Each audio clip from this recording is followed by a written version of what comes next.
The dining room at Harwick Manor had gone completely silent.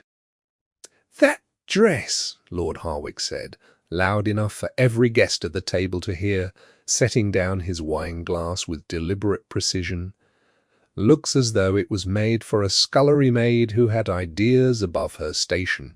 Did you dress yourself in the dark, Miss Bennet, or did someone actually help you achieve that particular shade of grey?" Laughter rippled around the table, quick and cruel. The kind that people join in on before they have even decided whether the joke is funny, simply because a powerful man has given them permission to laugh.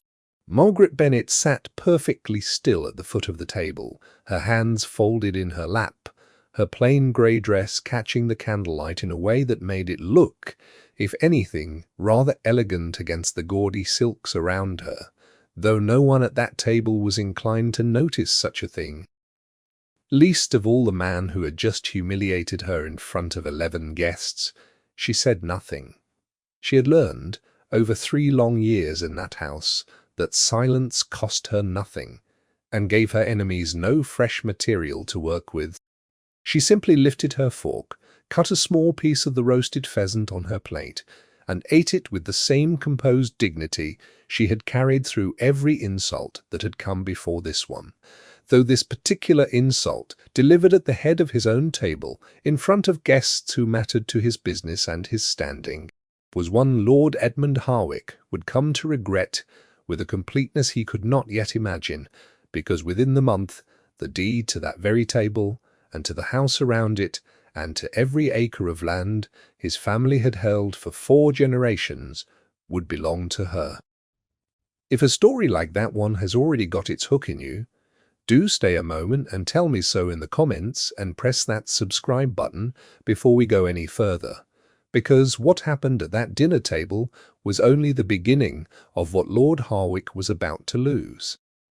Let us go back now to where all of this truly began, because a woman does not sit silently through a public insult like that one without a reason far larger than mere good manners. Margaret Bennet had not always been a poor relation, eating at the foot of another man's table. Her father, Thomas Bennet, had been a shipping merchant of considerable success, a self-made man who had built a modest fortune through decades of careful trading along the eastern coast, and who had, in his final years, extended a substantial private loan to a young and ambitious Edmund Harwick, a loan that allowed Harwick to purchase the additional acreage and refurbish the crumbling east wing of the manor. His own father had left him in considerably worse condition. The loan had been drawn up properly, witnessed and recorded, secured against the Harwick estate itself in the event it was ever called due, and then, as such private arrangements between gentlemen so often were in that era, quietly forgotten by everyone except the ledgers that recorded it. Margaret's father had died when she was 24, his fortune scattered by a fire that destroyed 2 of his warehouses in the same terrible autumn that took his health, along with his goods, and by the time the smoke had cleared and the insurers had finished arguing over what they owed him, there was very little left of the great Bennet fortune beyond debts, apologies, and one forgotten ledger entry regarding a loan to Lord Harwick that nobody in the family, in the chaos of grief and ruin, thought to chase. It was her father's solicitor, a meticulous and quietly loyal man named Mr. Aldous, who finally uncovered the truth of that forgotten loan nearly 3 years later, long after Margaret had already been reduced to accepting the charity of a distant cousin, Lord Harwick's own wife. As it happened, a woman named Lady Harwick, who had taken Margaret in more out of a sense of family obligation than genuine warmth, and who had made certain, in 100 small and large ways over those 3 years, that Margaret understood exactly how much of a burden her charity represented. Margaret had come to Harwick Manor with nothing but 2 trunks of plain, sensible clothing and a fierce determination not to become the kind of bitter, resentful dependent that houses like this one seemed almost designed to manufacture. She had taken on, without complaint, the unpaid work that poor relations were so often expected to perform in exchange for their keep, managing the household linens, tutoring the younger Harwick children in their letters, mending gowns for a family that would never have dreamed of mending her own. She rose before the rest of the house each morning and retired long after the last candle had been snuffed in every other room, and in 3 years not one member of that household had ever heard her complain, though there had been a great many mornings when she had wept quietly into her pillow before rising to face another day of quiet, grinding dismissal. Lord Harwick himself had never been deliberately unkind to her in those first years. Merely indifferent, the way a man is indifferent to furniture, he does not particularly notice unless it happens to be in his way. It was Lady Harwick's sharp tongue, and the sharper tongues of her 2 grown daughters, Cordelia and Prudence, that had done the greater share of the daily cruelty. The comments about Margaret's plain dresses, worn thin from years of careful mending, delivered always with a theatrical pity that fooled no one into thinking it was kindness. The small, deliberate exclusions from invitations and outings that made certain Margaret understood, every single day, precisely where she stood in that household's estimation. But it was Lord Harwick's own recent troubles Margaret knew nothing of in those early years, though she would come to understand them intimately before the year was out, that had hardened something cold and desperate in him, and had made him, in his own quiet way. 2 years before that fateful dinner, Lord Harwick had made a disastrous series of investments in a colonial trading venture that had collapsed entirely within 18 months, taking with it nearly half of his liquid fortune and leaving the estate itself, the very land and house his own father's careless management had already weakened, to genuine ruin. He had told no one of the true extent of the losses, not even his wife, maintaining every outward appearance of prosperity through an increasingly desperate series of quiet borrowings and delayed payments to tradesmen who were, by that final dinner, beginning to grow considerably less patient with his excuses. It was this precise desperation, this constant private terror of exposure, that had made Lord Harwick so quick to lash out at anyone in his own household who represented, however innocently, a reminder of his own precarious position. And Margaret, in her plain grey dress that could not be replaced because there was no money to replace it, without ever intending it. Exactly such a reminder. Her very presence at his table, a poor relation surviving on charity, was a mirror he did not wish to look into, and so he had begun, in recent months, to mock her more sharply and more publicly than he ever had before, as though humiliating her loudly enough might drown out the quiet voice in his own head, reminding him how close his own family stood to exactly her circumstances.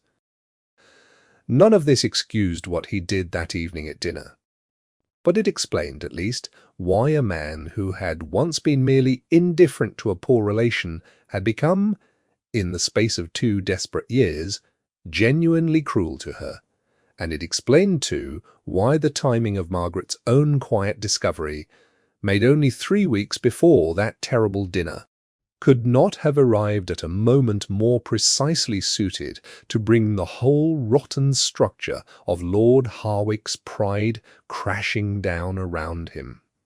It was Mr. Aldous who found her, in fact, quite by accident, having finally tracked her down through a chain of family correspondence after nearly 3 years of careful searching following the chaos of her father's estate. He arrived at Harwick Manor on an ordinary Tuesday afternoon, was shown into the small, cold sitting-room where Margaret was permitted to receive what few visitors she had, and laid before her, with visible and long-suppressed satisfaction, the full particulars of a debt that Lord Harwick's own household had entirely forgotten existed. "Miss Bennet," he said, "your father lent Lord Harwick £11,000, some 7 years past, secured against this very estate. It was never repaid, not a shilling of it in 7 years, and the interest compounded as your father's careful contracts always specified, now exceeds the original sum considerably. You are not merely a poor relation in this house, Miss Bennet. You are and have been for years, without anyone's knowledge, its single largest creditor. Margaret had sat very still for a long moment, turning the papers over in her hands, feeling something shift inside her chest that she could not immediately name. Not triumph, not yet, but something colder and more clarifying. The recognition of power she had not known she possessed, arriving at precisely the moment she had least expected any power at all. She did not act immediately. She had learned patience in 3 hard years in that house, and she understood, with the same clear-eyed practicality her father had once shown in his own careful ledgers, that a debt revealed too quickly, without proper documentation and proper witnesses, could be denied, delayed, or buried by a desperate man with everything to lose. She asked Mr. Marr Aldous to prepare certified copies of every document, to have the accrued interest independently verified by a second solicitor, and to hold everything in readiness until she gave the word, because Margaret Bennet had decided in that cold sitting-room it would come out in a manner that left Lord Harwick no possible avenue of escape. In the weeks that followed, while the papers were quietly prepared, Margaret continued precisely as she always had, rising early, tending the children's lessons, mending gowns, enduring the small cruelties of Cordelia and Prudence with the same composed silence she had always shown, and, more than anything, continuing the small private acts of decency that had defined her character long before anyone knew what she was truly worth. It was in those same weeks that a guest arrived at Harwick Manor, whose presence would prove in the end almost as consequential to the unfolding drama as the debt itself. A wealthy widower named Mr. Nathaniel Hale, an old business associate of Lord Harwick's, who had come to discuss a potential investment that Harwick, in his increasing desperation, was hoping might finally rescue his failing fortunes. Hale was a careful, quiet man who had built his own considerable wealth from very modest beginnings, and who had, in the years since his wife's death, developed a particular sensitivity to how a household treated its most vulnerable members, a sensitivity born from watching, in his own youth, how his own mother had been treated as a poor relation in a wealthy cousin's house before his father's later success had changed their fortunes entirely. He noticed Margaret almost immediately upon his arrival, not because she drew attention to herself, but precisely because she did not. He watched her, on his second evening at the house, quietly help a young kitchen maid gather up a tray of dropped crockery before Mrs. Prescott, the housekeeper, could discover the breakage and dock the girl's wages for it. He watched her sit unasked and unrewarded with the youngest Harwick child, a boy of 6 who had been frightened by a thunderstorm and left entirely alone by a mother too occupied with her own social calendar to notice his distress. He watched her, on a third occasion, give her own small allowance of pin money, money she could scarcely afford to part with, to an elderly tenant farmer, who had come to the kitchen door begging for a few coins to see his family through a hard week, because the household staff, following Lord Harwick's increasingly strict instructions about unnecessary expenses, had turned him away. None of this was performed for Mr. Hale's benefit. Margaret did not know she was being observed, and would have been considerably embarrassed to learn of it, because she had never once considered these small kindnesses worthy of notice. But Mr. Farl, Hale noticed them all, and found himself over the course of that week forming an opinion of the quiet woman at the foot of Lord Harwick's table considerably more favourable than the opinion Lord Harwick's own family seemed determined that their guest should hold. It was this same week, as it happened, that Mr. Hale also began to notice something else entirely. the increasingly strained conversations he overheard between Lord Harwick and his estate steward, a nervous, sharp-eyed man named Grimsby, conversations conducted in low, urgent tones behind half-closed doors concerning tradesmen's bills that could not be paid, and creditors who were growing considerably less patient, and a colonial investment scheme that Grimsby seemed to think was Lord Harwick's only remaining hope of avoiding complete and public ruin. Mr. Hale said nothing of what he had overheard, not yet, because it was not his business to say, and because a careful man does not act on partial information. But he watched with growing and quiet unease as Lord Harwick's public temper grew shorter and his private desperation grew more visible with each passing day, and he understood, long before that final dinner arrived, that something was very badly wrong beneath the gilded surface of Harwick Manor's carefully maintained prosperity. The dinner itself, when it finally came, had been planned by Lord Harwick as something of a last performance, an elaborate evening meant to convince Mr. Tay, Hale, and the several other prominent guests invited alongside him that the Harwick fortune remained entirely sound, entirely worthy of further investment and continued social confidence. The table had been laid with the family's finest remaining silver, much of which Lord Harwick had quietly resisted selling, even as other, less visible assets had been liquidated to cover his mounting debts. The wine had been chosen carefully to suggest an abundance the cellars no longer truly possess. And Margaret Bennet, in her plain grey dress, the only formal dress she owned that had not already been let out or taken in so many times it had begun to show the wear of constant alteration, had been seated, as always, at the very foot of the table, in the position reserved for the household's least significant members.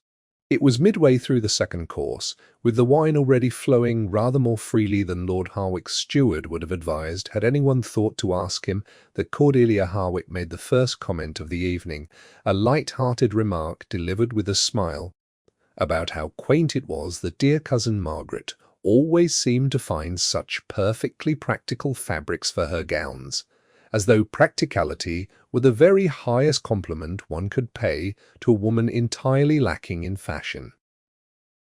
The table laughed, gently the way one laughs at a joke, made at the expense of someone too insignificant to properly defend herself. Prudence followed a few minutes later with a sharper remark, wondering aloud whether cousin Margaret had, perhaps, mistaken the dinner invitation for an invitation to serve rather than to dine, given how sensibly she always dressed for the occasion. A comment that drew rather more laughter than the first tends to escalate rather than subside. Margaret said nothing to either comment, continuing to eat with the same quiet composure she always maintained, though anyone watching closely. Hale, seated near the head of the table, was watching very closely indeed, might have noticed the faintest tightening around her eyes, the only outward sign that the words had landed exactly as they were intended to land. It was Lord Harwick himself, emboldened by wine and by his own mounting private desperation, who delivered the third and cruelest blow of the evening, the public mockery of her dress, delivered loudly enough for the entire table to hear, framed not as a light-hearted family joke, but as something considerably closer to genuine contempt. The contempt of a desperate man looking for someone smaller than himself to humiliate. "That dress looks as though it was made for a scullery maid who had ideas above her station," he said, and the table's laughter this time carried an edge that even Cordelia and Prudence seemed briefly uncomfortable with, though neither moved to soften what their father had said. Margaret set down her fork with quiet deliberation. She did not raise her voice. She did not weep, though something in her chest had gone very cold and very still, the particular stillness of a person who has just decided with absolute finality that enough has finally been enough. "I am sorry my dress does not please you, my lord," she said, in a voice so calm and so even that it somehow silenced the remaining laughter more effectively than any louder protest could have managed. I confess I have had little occasion these past 3 years to consider fashion above more pressing concerns. But I wonder, my lord, whether you might permit me a moment tomorrow morning in private to discuss a matter of some importance regarding this house, a matter I believe you will find considerably more pressing than the colour of my dress. There was something in the way she said it, not a threat, not raised or dramatic, but simply quiet and certain, that made even Lord Harwick pause, though he covered his unease quickly with a dismissive wave of his hand and a remark to the table at large about how seriously poor relations always seem to take themselves. But Mr. Hale, watching from his seat near the head of the table, had noticed something in Margaret's composure that struck him as considerably more significant than mere wounded pride, and he found himself for the remainder of that dinner watching her rather more closely than he watched his host. Margaret did not wait for the following morning, as it happened, though she had intended to grant Lord Harwick the courtesy of a private conversation before the truth of her position became public knowledge. It was Grimsby, the nervous estate steward, who forced her hand that same evening, cornering her in the corridor outside the dining-room as the guests dispersed and hissing, in a low and threatening voice, that she had best mind her tongue at his lordship's table if she wished to continue enjoying his lordship's charity. Delivered on the very evening she had learned the full extent of what that charity had actually cost her father's estate, struck Margaret as so absurd, so precisely backward, that she very nearly laughed aloud. Instead, she informed Grimsby, with the same quiet composure she had shown at the table, that she would be very glad to discuss the precise nature of Lord Harwick's charity with him directly, the following morning, in the presence of Mr. Presenti, Aldous, and whatever other witnesses his lordship cared to invite, and something in her tone, calm and utterly certain, sent Grimsby scurrying back to his master's study with a face considerably paler than it had been moments before. Lord Harwick summoned her to his study that very night, unable to bear the uncertainty of waiting until morning, and it was there by candlelight, with Grimsby hovering nervously near the door, that Margaret laid before him the certified copies Mr. Tenster Aldous had prepared weeks before, the original loan agreement bearing her father's careful signature, and Lord Harwick's own, the compound interest calculations verified independently by a second solicitor, and the plain, unavoidable arithmetic showing that the debt Lord Harwick owed the Bennet estate now exceeded, by a considerable margin, the total remaining value of everything he possessed. "You have mocked my dress at your own table, my lord," Margaret said quietly, watching the colour drain from his face as he read through the papers with trembling hands. "While sitting at a table that belongs, in every meaningful sense the law recognizes, considerably more to me than to you. I did not come here tonight to ruin you. I came to give you the same courtesy you never once thought to extend to me in 3 years beneath this roof, the chance to face the truth privately before it becomes anyone else's business to discuss."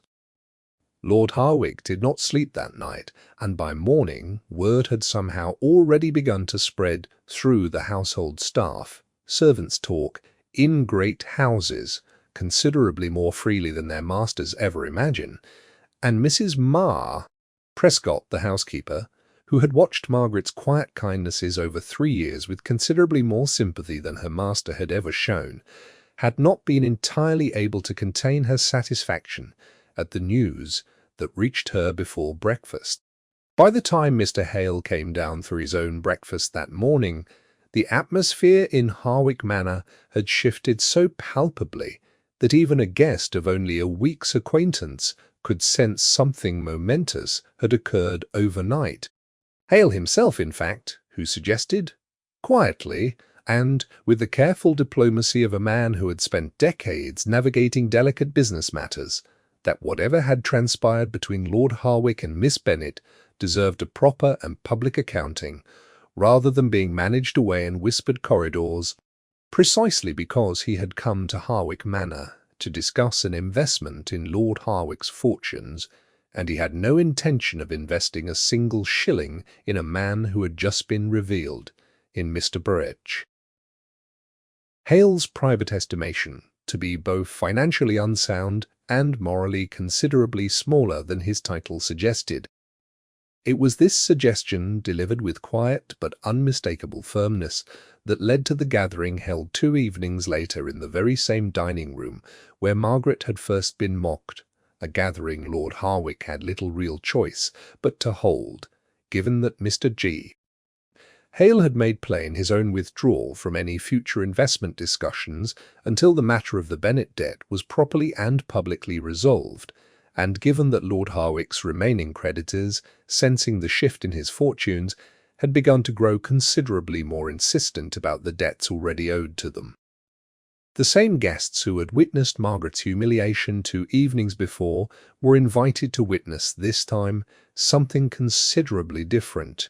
The table was laid once more with the family's finest silver, though this time everyone present understood, with varying degrees of discomfort, that the silver itself might soon belong to someone else entirely. Margaret arrived, not in her plain grey dress, though she would have worn it without shame had she chosen to, but in a deep blue gown that Mrs. Section Prescott had quietly and insistently arranged to have made for her in the 2 days since the truth had come out, over Margaret's own initial and rather characteristic protest that such expense was entirely unnecessary. "You will not sit at that table in the same dress you were mocked in," Mrs. Prescott had told her firmly. "Not while I have any say in how this house treats you." Mr. Aldous stood at Margaret's side as Lord Harwick, considerably paler and more subdued than he had been 2 evenings before, rose to address his assembled guests.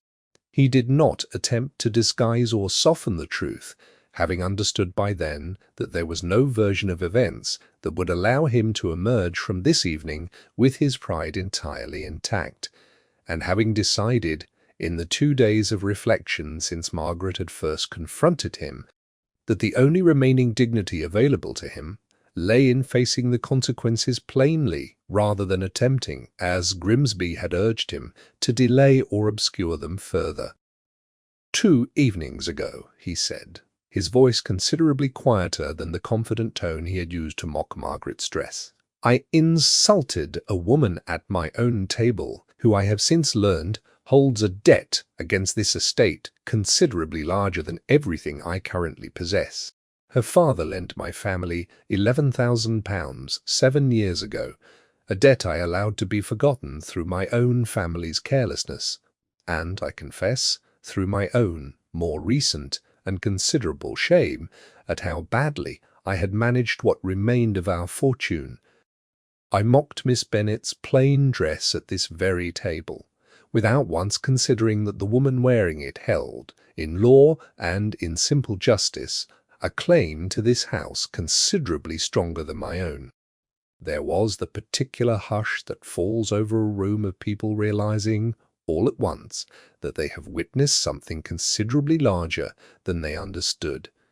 Cordelia's hand, rising involuntarily to cover her mouth, Prudence going quite pale beside her, a footman near the door who had joined rather too eagerly in the laughter 2 evenings before, staring fixedly at the floor.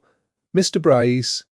Aldous stepped forward at this point and read aloud, in the same plain and unadorned legal language he had used to explain the matter to Margaret weeks before, the full particulars of the debt, the original sum, the 7 years of compounded interest, the precise figure that now exceeded, by a considerable margin, the total remaining value of the Harwick estate. "I have this evening," Lord Harwick continued, "once, Mr. Den," Aldous had finished, "begun the process of settling this debt in full, through the transfer of considerable estate holdings to Miss Bennet's name, in recognition of what is rightfully and legally hers. I would ask this company to understand that Miss Bennet did not choose to reveal this matter for the purpose of humiliating me in return, though she would have been entirely justified in doing so. She gave me the courtesy privately of facing this truth before it ever became public knowledge, a courtesy considerably greater than I ever extended to her in 3 years beneath this roof. He turned to Margaret, then in front of the entire assembled table, and delivered the words that would be repeated in various forms throughout the county for a considerable time afterward. "I mocked your dress 2 evenings ago, Miss Bennet, because it reminded me of exactly how close my own family stood to the very ruin I was mocking you for merely appearing to represent. That was a cruelty I have no excuse for, and I do not ask you to forgive it quickly. I only ask that this company understand, tonight, that the woman I insulted at the foot of my own table has more genuine claim to sit at its head than I do." Margaret did not weep, though there were considerably more tears in that room than her own. She simply inclined her head with the same quiet composure that had carried her through 3 years of small daily cruelties, and said that she had not come to this house seeking triumph over anyone. Only the simple justice her father's carefully kept ledgers had always demanded, and that she would consider the debt properly honored the moment it was properly settled, regardless of what anyone at that table thought of how she had chosen to dress while waiting for that justice to arrive. The weeks that followed brought considerable and rapid change to Harwick Manor. Grimsby, the nervous steward whose careless mismanagement of the estate's affairs had contributed considerably to Lord Harwick's precarious position, was dismissed within days once a fuller accounting of his own handling of the estate's finances revealed several years of minor embezzlements. Cordelia and Prudence, whose prospects for advantageous marriages had rested considerably on their father's supposed continued prosperity, found their own social standing diminished considerably once word of the family's true financial position became common knowledge throughout the county. A rather harder lesson about humility than either had ever expected to receive.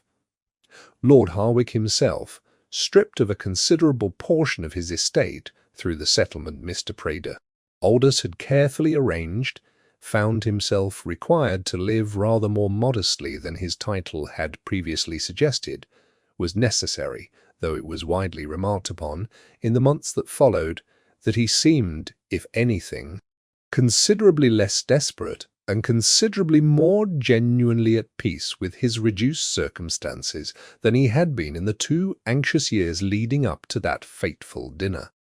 As for Margaret Bennet, she did not immediately take up residence as mistress of the considerable portion of the estate that now legally belonged to her, though she was entirely within her rights to do so.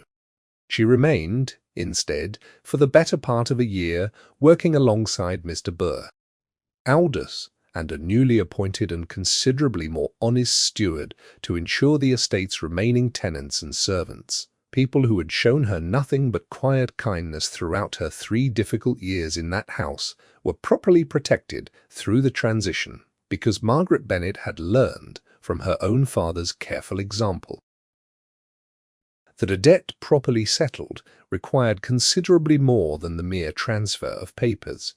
It was in the course of that year, working alongside Mr. Hale, who had remained closely involved in overseeing the fair settlement of the estate, given his own initial role in insisting the matter be handled honestly rather than quietly buried, that something considerably warmer than mere professional respect began to develop between them, a warmth built not on any grand dramatic gesture, but on the quiet, unhurried recognition of shared values, patiently observed over months of careful, honest work together. When Mr. D.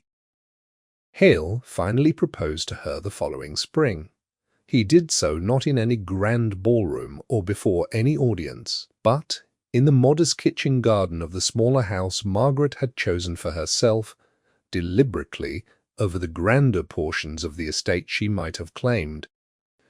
"I watched you for a full week before I ever understood what you were truly worth," he told her, helping a frightened kitchen maid, sitting with a frightened child, giving away coins you could scarcely spare to a stranger at the door. None of it was done for anyone's notice. That is precisely why it told me everything I needed to know.